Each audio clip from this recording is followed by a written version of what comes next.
That boy who used to spend days in the garage with only his imagination and a couple hand tools has gotten lost in the grind of the real world. I think it's time we find him. Is this the best sliding miter saw you've never seen? Yeah, probably. I mean, I doubt you've ever seen it before. It's been out on the market for about a week now. I haven't seen one video on it yet, so not only can we call this the first review, but the best review. All right, but who's reviewing it and who am I?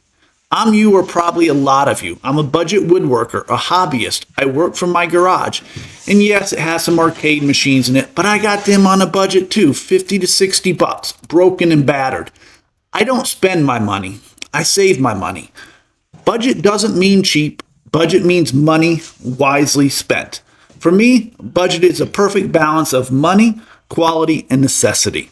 So when FINDBUYTOOL reached out to me to review the MACHOROOL, that sounds right, FM255 sliding compound miter saw, I was stoked. They did everything right, even mentioning my 5 best budget benchtop video from early on in my channel, but I had never heard of them. So I did my homework. I Googled them, visited their website, checked the reviews on their budget planer, their table saw, and then I said yes. I am not a review channel, but I do like tools, and being one of the first to review this, I had to accept it. We're out of the box, and to the eagle eyes out there, yes, the machine is covered in sawdust. My filming is all out of sync on this one. I was too excited to try the new machine out, and the earlier coverage I shot bounced around like my OSU bobblehead dolls. Not pretty, and this machine deserves better. Let's get the basics out of the way before we unleash this beast. Beautiful index markings, big and bold, 9 of them.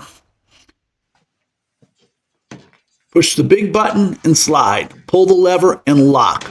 No movement, no play. Very nice, easy, quick and easy. No twisting and turning, fast and efficient.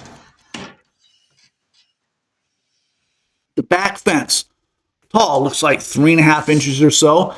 Handles up to 5.5 inches of crown molding. And the top part on the left, it slides out of the way.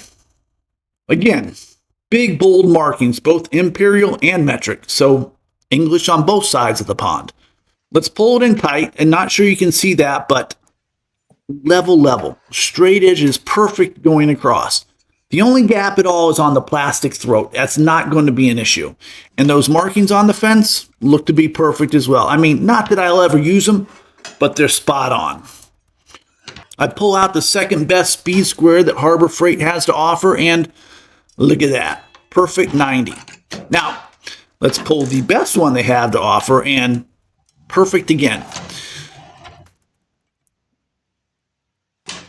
Slide it to 45. Spot on.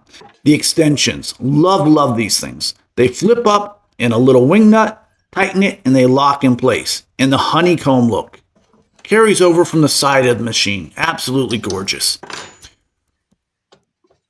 While we're back here, let's check the bevel. Turn the handle, lefty-loosey, righty-tighty. I can never do it right on the first try. Just a simple twist, and she slides right down. A little tight at first, but she'll work her way out. That little hex bolt to fine-tune as needed. All right, the depth gauge. Simple is as simple does. Just a little lever. Flick it over, and it blocks the depth screw from going down. A little thumb screw and lock on it to set and forget. All right, let's plug her in. The handle. Okay, so as you pull down, the LED lights the path. Great for the old eyes like mine. And if you can see it, there's a shadow line. That's your cut line. We have a little switch for the LED landing strip and a little safety switch there on the trigger as well. And let's hear this beast. It has a soft start. Easier on the engine, easier on the ears. No, it doesn't take 20 seconds to warm up. It's a millisecond, but it's worth it. And that's not bad at all.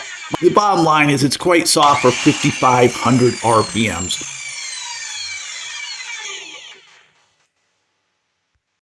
All right, enough. Let's cut something. It says 13.5 inches. That's big. That's massive. I don't have anything like that, and I wouldn't waste it on a test if I did. I do have a 1x10, a true 1x10, and warped beyond all recognition, though.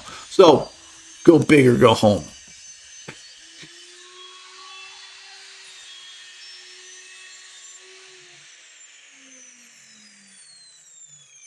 That was way too easy.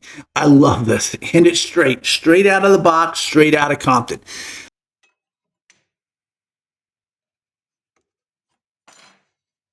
Let's slide the miter over, lock it in at 45, and cut this god-awful ugly board.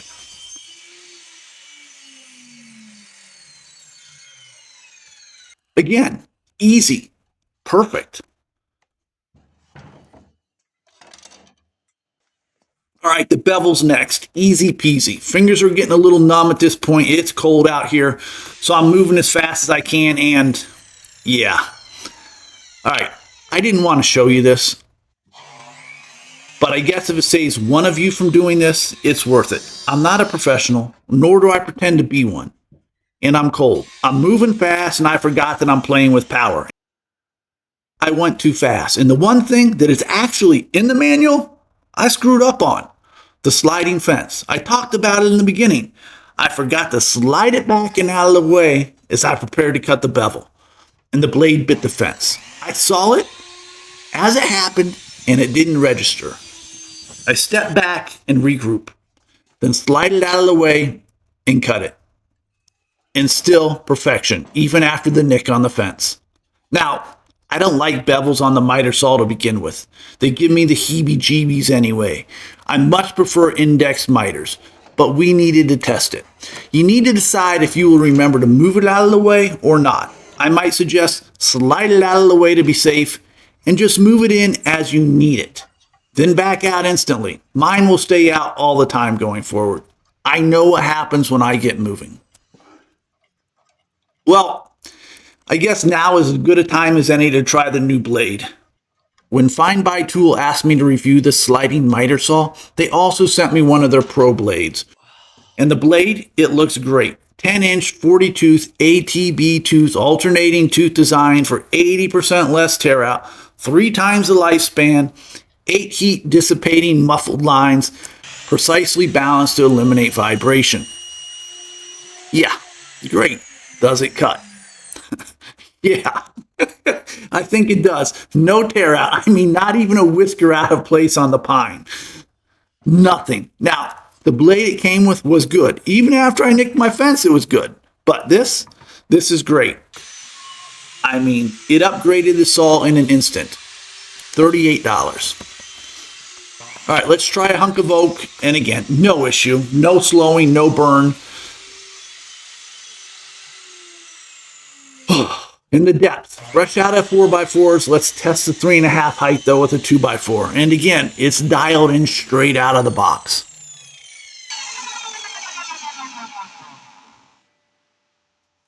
Okay, the verdict. I love this thing, and not just for the price. It's light at 38 pounds, but solid, and strong. I love the gaping maul. 13.5 inches on the 90, 9.5 at the 45. I mean, come on, that's just massive. My planer won't even accept that. The LED light path and shadow cut line, probably standard nowadays, but I have never had a laser, so this is great and new to me. The extensions, the stop lock feature, flipping it up and locking it in, so nice. The soft start, loving the sound and feel of that. The look, it's amazing. I mean, aerodynamic, sleek, honeycomb on the sides, the extensions, red and black, and you always bet on black. This is an amazing mix of precision and power, straight out of the box at any price. I couldn't be any more thrilled. But if I had a gripe, or two of them, number one, the manual. I found it lacking. Although it did cover the sliding bevel fence incident, I actually read it first and still didn't make the connection though. It's far too short for such a fully featured loaded machine. Number two, and I get it, this is a budget saw, 50% less than its high-end competitors. But stopping the miters at 45, some of the big high ends go to 55. That would have been the icing on the cake. But to be fair, then I would have nothing to complain about. Look, I love this machine so far. I'm a creature of habit, so it's hard for me to slide my Delta out of the way. But with all these upgrades, I have no choice. I need to keep this beast front and center. I would like to thank FINDBUYTOOL for giving me a chance to review their sliding miter saw and their amazingly fine 40-tooth blade. The two of these are a perfect match. And this saw, the FM255, is a budget beast.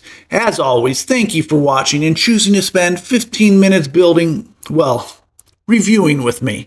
Please be sure to like, comment, and subscribe. Until the next time.